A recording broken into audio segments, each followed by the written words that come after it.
Still on that, and more than 1,500 flights into Queensland are scheduled for the week before Christmas. And joining me live now is the Scott Phillips. He's the Chief Investment Officer at the Motley Fool. So how are airlines preparing for this, Scott? Good morning to you. Good morning. They're preparing by putting as many planes in the sky as they can possibly get bookings for. And fair enough too, mate. It's been a really, really tough 2 years for airlines, for tourism operators, as we just heard, particularly in Queensland, where we've had longer border closures, but also that's where a very decent majority of their inbound tourism is actually international rather than domestic. So they're still not going to get back to some degree of normality yet.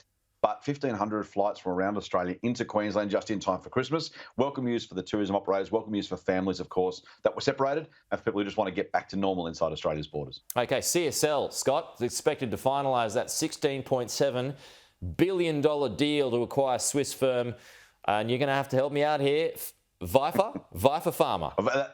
I think Viper's about right. I think you've done it well. I'm not Swiss either, so we'll assume we're both right. And that's also mine tells us otherwise.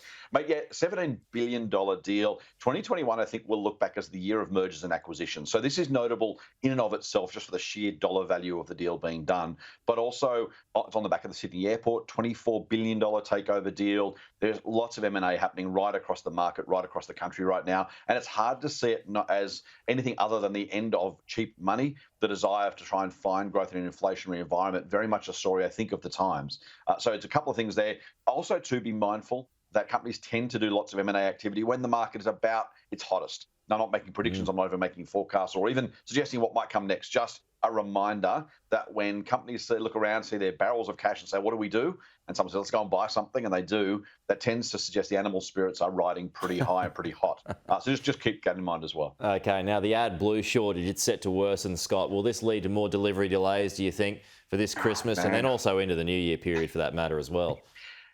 And I think that's it. I think, look, most of the Christmas deliveries are locked in now. Most online retailers saying, look, if you haven't ordered by now, you're going to do well to get it by Christmas. So it's probably not an additional Christmas issue. The supplies we have apparently will last us till the end of January, which is fine and hopefully good enough. The federal government's working triple time to try and find supplies in Indonesia, in the Middle East, in Japan, pretty much anywhere we can get them. And this is where Australia is at a disadvantage. Not only are we at the other end of the world, but we're also one of the biggest continents, of course, and the number of trucking kilometres required to get things from port to store via some sort of warehouse, and the trucks required are just massive. Hopefully, they can find a solution. Hopefully, we can get some more urea and AdBlue out of China sooner rather than later. But this is one of those kick the can down the road solutions, not because the government wants to or industry wants to, just because they're doing as much as they absolutely can. And there's only so much they can do. 7 weeks of supply is actually pretty good, by the way. You don't normally need more than that. But if we learned anything over the last couple of years, it's that optimizing for efficiency rather than for redundancy has been, if not a mistake, at least something we've probably gone too far in one direction. So hopefully the government's efforts will come to something.